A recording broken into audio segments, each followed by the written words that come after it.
What if I told you that before 1843, Christmas was basically a forgotten holiday, and one man wrote a tiny book in 6 weeks that changed everything? Stay with me, because this story about a story will make you see Christmas in a completely different light. It's October 1843, and Charles Dickens is desperate. His latest novel is flopping. His wife is pregnant with their 5th child. His publishers just threatened to cut his income. He's walking the streets of London at night, sometimes 15 to 20 miles at a stretch, and his mind is racing. He's just read a government report about children as young as 8 dragging coal carts through underground tunnels for 11 hours a day.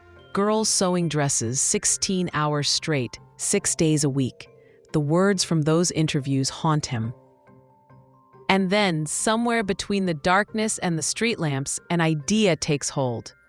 What if he could write something that would crack open people's hearts like a sledgehammer?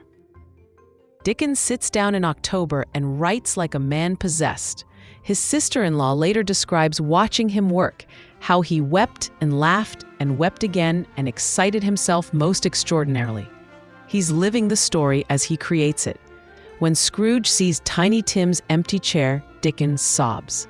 When Scrooge wakes up on Christmas morning transformed, Dickens laughs out loud with joy. 6 weeks. That's all it takes. 66 pages of heavily revised, crossed-out, rewritten passion.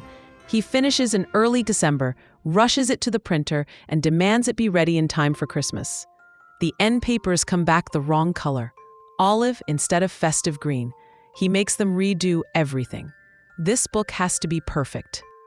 On December 17, 1843, 2 days before the official publication, Dickens had special advance copies bound in red leather with gold trim.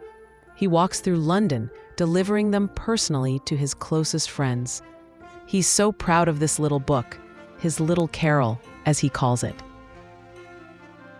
December 19th arrives, the official publication day. 6,000 copies hit the bookstores at 5 shillings each, expensive for the time. People who had ignored his recent novel can't get enough of this one.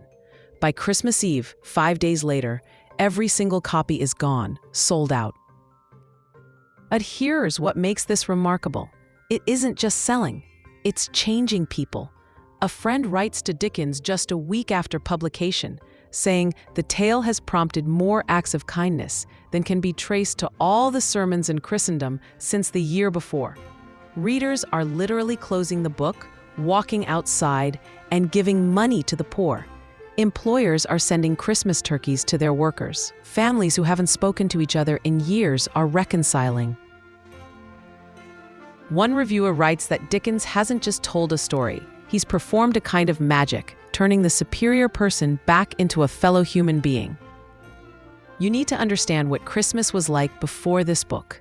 In 1843, Christmas was barely a thing. The old 12-day village feasts are long gone. The Puritans had abolished Christmas celebrations 200 years earlier, calling them sinful. Most people work on December 25th. There are no Christmas cards, no family gatherings around a tree, no sense of it being special. Dickens takes all those fading memories of Christmas past, the feasting, the games, the generosity, the joy, and he shows his readers how to celebrate in their modern urban homes. You don't need a manor house or a village. You can do this with your immediate family, in your apartment, in the city. Fred's partying with close friends, the Cratchits' small family dinner.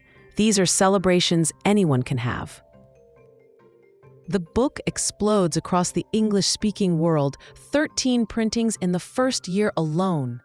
By 1844, 15,000 copies had been sold, and everywhere it goes, Christmas follows. Suddenly, employers are giving workers the day off. Families are gathering. Strangers are showing kindness. The holiday that was dying is reborn. What Dickens understood, what he built into every page of that frantically written masterpiece, is something radical for his time. He argued that employers aren't just responsible for paying wages. They're accountable for their workers as human beings. Those employees aren't just cogs in a machine. They're fellow passengers to the grave, as Scrooge's nephew says, people with families, with dreams, with Tiny Tims who need medicine. This was revolutionary thinking in the age of industrial capitalism, and Dickens wrapped it in a ghost story so entertaining, so moving, that people absorbed the message without realizing they were being taught. 181 years later, we're still reading this book, still watching adaptations, still saying, "Bah humbug," and God bless us, everyone. A Christmas Carol has been filmed over 100 times. It's inspired video games, zombie versions, Muppet versions, and countless stage productions. All because one desperate writer took a 6-week walk through Victorian London and came back with a story that reminded us what we could be. That first edition, the one with the red binding and gilt edges, Dickens gave his personal manuscript copy to his friend and creditor, Thomas Mitton. Today you can see it at the Morgan Library and Museum. 66 pages of crossed-out words and passionate revisions. Evidence of a man who believed a story could change the world. And you know what? He was right. Stories have power. They shape how we see the world, how we treat each other, and how we celebrate together. Dickens knew that. He used his story to crack hearts open, to make people feel what it meant to be cold, hungry, forgotten, and then to show them the joy of transformation. And that brings me to something I've been thinking about. What stories are you carrying? Think about the moment your grandmother told you about her childhood. The time your father explained why your family celebrates the way you do. The tradition that only your family knows about. These aren't just memories. They're your legacy. They're the threads that connect your past to your children's future.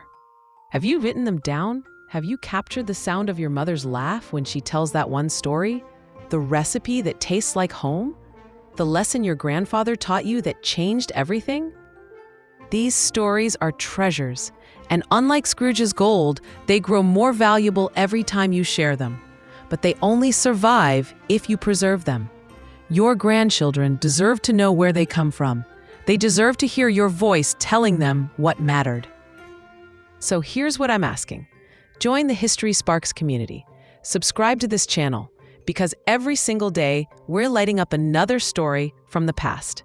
We're showing you why history matters, why these moments connect to your life right now. We're building a community of people who understand that the past isn't dead. It's alive in every tradition we keep, every story we tell. Hit that subscribe button, ring the notification bell, because tomorrow, we are sparking another piece of history to life. And maybe, just maybe, we'll inspire you to become the storyteller your family is waiting for. The person who writes down what only you remember. The keeper of the stories that deserve to live forever. This is History Sparks, where every day brings a new reason to remember. We'll see you tomorrow, and we'll keep the stories alive together.